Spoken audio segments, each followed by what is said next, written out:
یکم محرم الحرام شہادت حضرت عمر فاروق رضی اللہ تعالی عنہ۔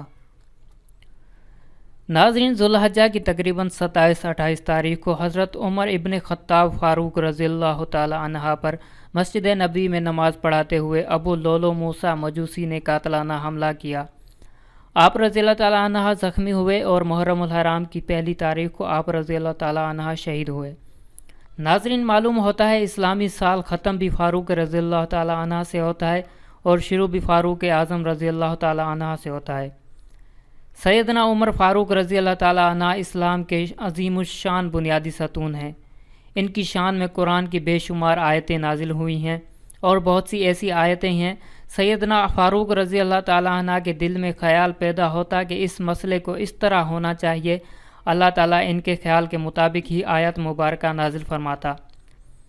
ناظرین، فاروق اعظم رضی اللہ تعالیٰ نے حضور صلی اللہ علیہ وسلم کی بارگاہ میں التجا کی، آقا صلی اللہ علیہ وسلم میں چاہتا ہوں مسلمان عورتیں پردے سے نکلا کریں۔ اللہ تعالیٰ نے فاروق اعظم کے اس جذبے اور مشورے کے مطابق قرآن کی آیت کو نازل فرمایا۔ حضرت فاروق اعظم کی عظمت کا کون اندازہ کر سکتا ہے؟ ادھر اظہار کرتے، ادھر سے قرآن کی آیتیں نازل ہو جاتی۔ حضرت فاروق اعظم کی بے شمار یادگاریں ہیں۔ سن ہجری جو ہم لکھتے ہیں، جو اذانیں ہوتی ہیں، قیامت تک اذانیں ہوتی رہیں گی، فاروق اعظم کی یادگار قائم رہے گی۔ تراویح باجماعت بھی فاروق اعظم کی یادگار ہے۔ اگر تراویح باجماعت نہ ہوتی تو آج بہت تھوڑے حافظ ہوتے۔ ان کی بہت سی یادگاریں اسلام کی تاریخ میں زندہ ہیں اور قیامت تک زندہ رہیں گی۔ حضرت عمر فاروق رضی اللہ تعالیٰ عنہ کا مقام و مرتبہ بہت بلند ہے۔ آپ کی فضیلت میں بہت سی احادیث موجود ہیں۔ میرے بعد اگر نبی ہوتے تو عمر ہوتے۔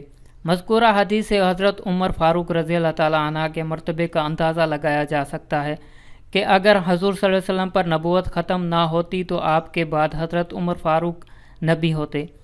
حضور اکرم نے ایک اور موقع پر ارشاد فرمایا، بے شک میں نگاہ نبوت سے دیکھ رہا ہوں کہ جن کے شیطان اور انسان کے شیطان دونوں میرے عمر کے خوف سے بھاگتے ہیں۔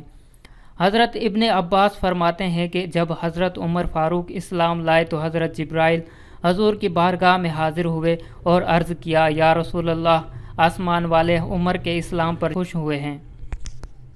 حضرت عمر فاروق رضی اللہ تعالی عنہ اسلام کی تاریخ کا عظیم الشان منارہ نور ہیں، جس پر اسلام قیامت تک ناز کرتا رہے گا۔ اللہ تعالیٰ کی بارگاہ میں دعا ہے ہمیں حضرت عمر ابن خطاب رضی اللہ تعالی عنہ کا سچا پکا غلام بنائے اور ہمارے حاکموں کو ان کے نقش قدم پر چلنے کی توفیق عطا فرمائے۔